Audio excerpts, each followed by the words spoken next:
the Mac Daddy is going to be giving his speech, and it's probably going to be a speech of his life tonight. And I suspect he's going to try to get prophetic. He's going to try to get philosophical. He's going to tell a couple of lies to black people, not that that's important.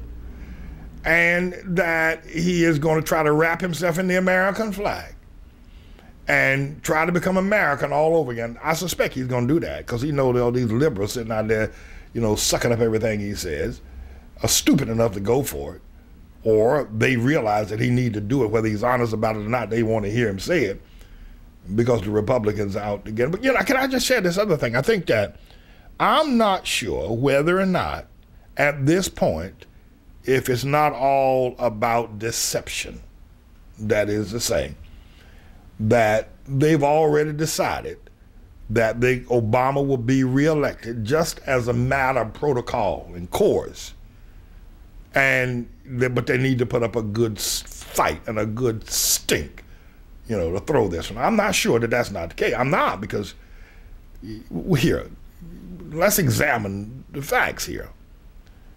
Everybody knows, all 535 congressional leaders, all 9 Supreme Court justices, all of the cabinet members, and all of the members of the media and business all know that Obama is wholly and completely ineligible to serve. They know that. But not only that, that he is indeed, perhaps not a Manchurian candidate, but the very fact that he took down Bill and Hillary Clinton when the ball should have been passed to Hillary, and everybody knew that the power should have gone to her.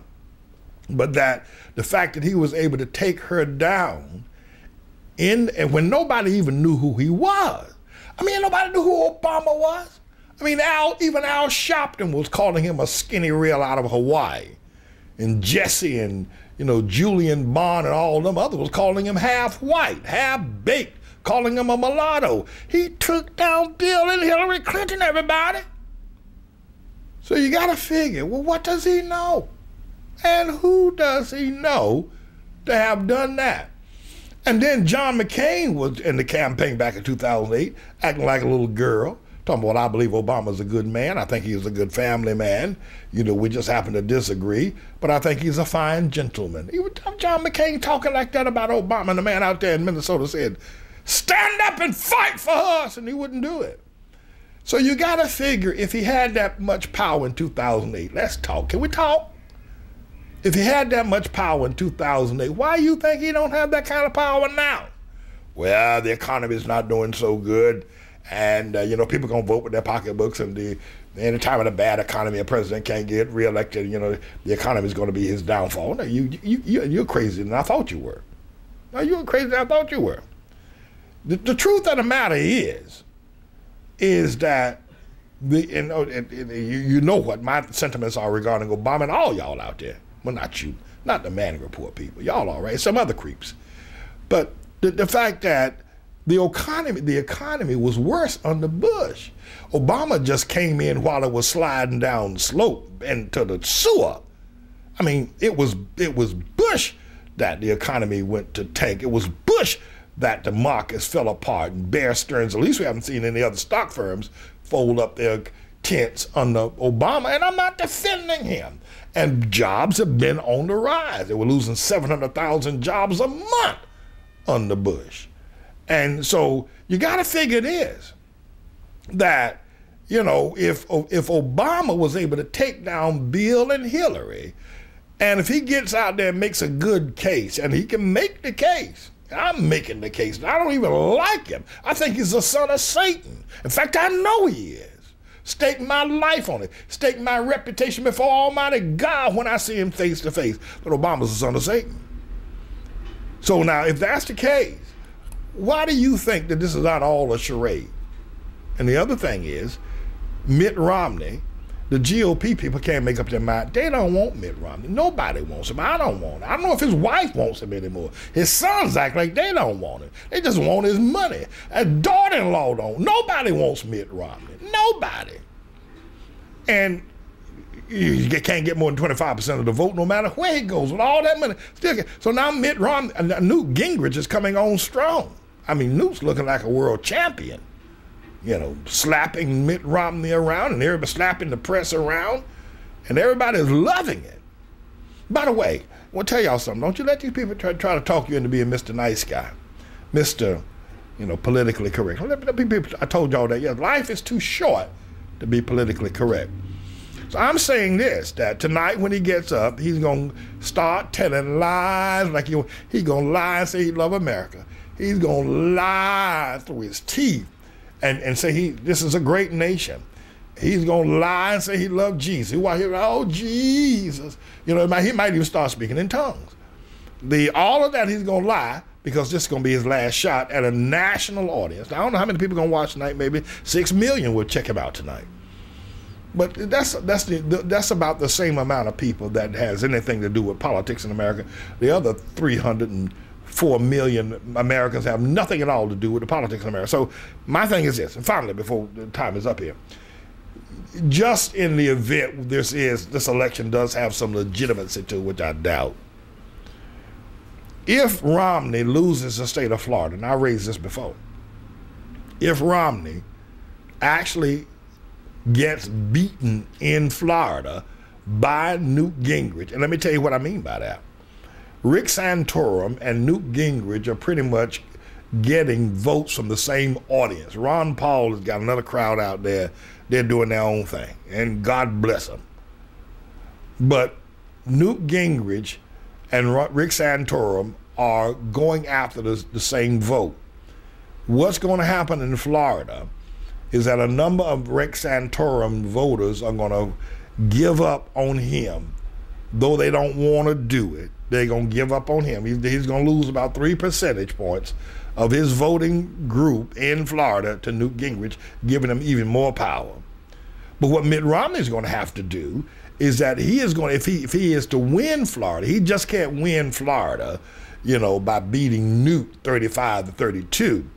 He's going to have to beat Newt with whatever Newt has as a percentage and also whatever Rick Santorum has as a percentage. Because that entire Southern voting bloc and the Midwest Rust Belt voting bloc, all that in between the two coasts, is going to go for Mitt Romney and Rick Santorum. And the state of Pennsylvania is critical because the Republicans haven't run Pennsylvania God knows when. So I think what I'm saying is this. In fact, I know what I'm saying is that if Mitt Romney wins, which I don't think he's going to do, I think Newt's going to take Florida too. But were he to win, he would have to win by the amount of percentage points that both Rick Santorum and Newt Gingrich would have together in order to demonstrate that he's won. Because ultimately, Santorum is going out the race. Ultimately, he's going to get out. And when he does, all of those voters for Santorum are coming over to Newt. And not one of them is going to that witness protection program, vulture capitalist, Mitt the Ripper, Boston Strangler, Romney. They're not going to go for him. So I think that's important that we understand that. But what happens if that does? What happens if Mitt Romney in Florida, will Jed Babyface Bush get in the race? Because the rest of the Republicans don't want Newt Gingrich. And I got a strange suspicion that Obama is scared to death of Newt Gingrich. I believe, if this is going to be legal, that Obama would rather face Mitt Romney any day, 10 Mitt Romneys, than to face Newt Gingrich. Because Newt, first of all, Newt ain't scared of black people. And thank God for Newt to tell black people to take a long walk off a short molasses pier. I mean, he'll tell them in a moment. And so you can't run the race game on Newt Gingrich. He ain't scared to tell black people what he thinks about them. And everybody else like to dance around, and black people, they are so marginalized, and life has been so bad for the black man. But Newt don't have no such compunction and knows that's a flat out lie. So he'll tell them. So Obama loses a major card. He loses a major ace. He's playing now in his deck with only 3 aces if he's playing against Newt Gingrich, because Newt ain't going to go for the race card. He ain't going to go for it. He ain't going to hardly go for that. So I think what we're looking at now is that if Newt wins Florida, then the GOP don't want him. They may they may even get, what's his face? Because, the big guy out there, Chris Christie. They have Chris Christie as president and Coulter as vice president. Because they figure, well, if Mitt's gone, then they're going to go tell Chris Christie, you got to come and help us. You got to come and help us. So Chris Christie is going to finally say he talked it over with his daughters and his wife, and for the good of the nation. Mark my words. Mark my words.